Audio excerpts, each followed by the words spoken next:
বুবলির সন্তান নিয়ে প্রশ্ন করায় সাংবাদিকদের উপরে ক্ষেপে গেলেন অপু বিশ্বাস। চলুন বিস্তারিত জেনে নেওয়া যাক। বুবলি দ্বিতীয়বারের মতো কন্যা সন্তানের জন্ম দিয়েছেন।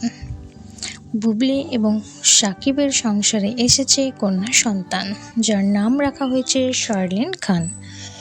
বুবলি একটি ফেসবুক পোস্টের মাধ্যমে সে খবর জানিয়েছেন দর্শকদের। এরপরই শুভেচ্ছায় ভরিয়ে দিয়েছে তার ভক্তরা।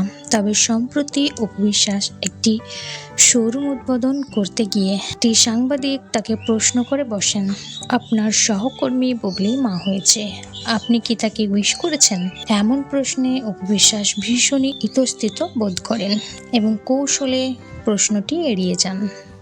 অপু বিশ্বাস এই প্রশ্নটি এড়িয়ে গেলেও দর্শক কিন্তু তার ফেসের রিয়াকশন ঠিকই মনে রেখেছে। তো বন্ধুরা, আপনাদের এই বিষয়ে কোনো মন্তব্য থাকলে অবশ্যই কমেন্ট করে জানাবেন। ভিডিওটি ভালো লাগলে একটি লাইক করবেন, চ্যানেলটি সাবস্ক্রাইব করে পাশে থাকবেন।